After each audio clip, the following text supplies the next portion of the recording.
Friends, நம்ம விஜய் மல்லி ஸ்டோரியில் வந்துட்டு உனக்கு வேறு வேலையே இல்லையா அப்படின்னு சொல்லிட்டு ராஜியை கேட்குற மாதிரி தான் வந்துட்டு எபிசோட்ஸுக்கு வந்து காமிச்சிட்ருக்காங்க. ரொம்ப சலிப்பூட்டுற மாதிரியே இருக்குது. ஏன்னா வந்துட்டு என்ன தான் அவங்களோட விஜய் வர சொத்தை வாங்கிட்டாலும் அவங்களோட பொழப்பை பார்க்காம விஜய்க்கு தொந்தரவு கொடுக்க மாதிரியே நிறைய விஷயங்கள் பண்ணுறாங்க.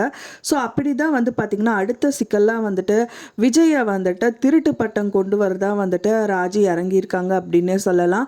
ஸோ அது மட்டும் இல்லாமல் வந்து விஜய் வந்து மல்லிக்கு வந்து இந்த பெரிய இடையூறு வந்து ஏற்படுத்தினாங்க ராஜி. ஸோ அப்போவே வந்து போலீஸில் அரெஸ்ட் பண்ணுறதுக்கு ஏதாவது ஒரு விஷயங்கள் பண்ணியிருந்தால் நல்லாயிருக்கும் அப்படின்னு தான் எதிர்பார்க்கப்படுது. ஸோ அப்படி பண்ணியிருந்தால் கொஞ்சமாவது அவங்க நிம்மதியாக இருந்திருப்பாங்க. திரும்ப திரும்ப இந்த பிரச்சனைகள் வந்துட்டே இருக்காது அப்படின்னே சொல்லலாம். ஏன்னா வந்து பார்த்திங்கன்னா நல்லா இருந்துட்டு இருந்திருக்காங்க. ஸோ அந்த டயத்தில் வந்து பார்த்திங்கன்னா வந்துட்டு நார்மலாக இருக்கும்போது அவங்க கேரேஜில் வந்து விஜய் தான் ஒர்க் பண்ணிகிட்ருக்காங்க. ஸோ அப்போ தான் வந்துட்டு ராஜி வந்து ரஞ்சிதா வந்து பேசிகிட்டு இருக்காங்க. என்ன ராஜிமா, நம்ம நினச்சது இப்படி வந்து கேரேஜில் ஒர்க் பண்ணுறாங்க அப்படின்னு சொன்னானே கண்டிப்பாக கடுப்பாயிருவாங்க அவங்க ஃபேமிலியில் அப்படின்னு நினச்சோம். ஆனால் அப்படியாவது வேலைக்கு போகக்கூடாதுன்னு அவங்களே தடுத்துருவாங்க அப்படின்னு நினச்சிட்டு இருந்தாங்க. ஆனால் வந்து அதுவும் முடியலை. ஸோ எல்லாருமே ஏற்றுக்கிட்டாங்க அப்படின்னே சொல்லலாம். அது மட்டும் இல்லாமல் வந்து அதுக்காக மல்லி வேலைக்கு போகவும் ஆரம்பிச்சிட்டாங்க. அது மட்டும் இல்லாமல் அதுக்கு முன்னாடியே வந்துட்டு அந்த கேரேஜ்லேயே வந்து ஓனரை வந்து பார்த்து பேசியிருப்பாங்க.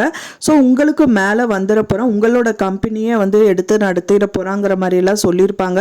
இருந்தாலும் அவர் வந்துட்டு இன்னும் எக்ஸ்ட்ரா சேலரி கொடுத்து தான் வந்து விஜய் வச்சுட்டு இருந்தாரு. ஸோ அப்படியெல்லாம் இருக்கும்போது வேற வழியே இல்லையான்னு யோசிச்சுட்டு இருந்தாங்க. ஸோ அப்போதான் ஒரு வழி கிடைச்சது.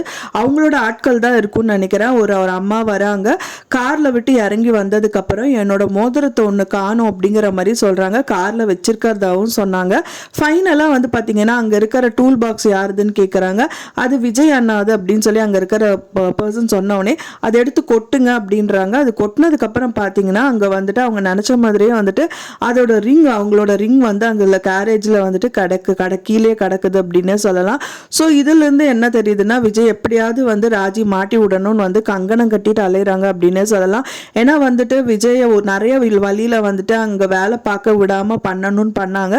ஸோ எல்லாமே தவிடுபடியாச்சு. ஃபைனலாக இந்த மாதிரி வந்துட்டு பழி சொல்லு வந்துச்சு அப்படின்னா வந்துட்டு ஓனரே வந்துட்டு நீ இருக்க வேணாம் அப்படின்னு சொல்லி துரத்திடுவாருங்கிறதுக்காக இந்த மாதிரி விஷயங்கள் எல்லாமே பண்ணியிருக்காங்க.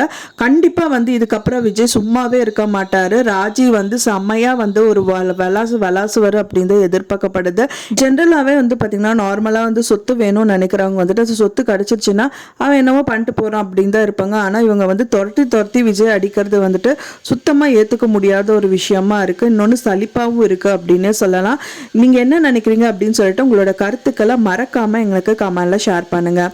நான் சொன்ன தகவல் உங்களுக்கு பிடிச்சிருக்கும்னு நினைக்கிற ஃப்ரெண்ட்ஸ், பிடிச்சிருந்தா மறக்காமல் லைக் பண்ணுங்கள், ஷேர் பண்ணுங்கள், கமெண்ட் பண்ணுங்கள், சப்ஸ்கிரைப் பண்ணுங்கள்.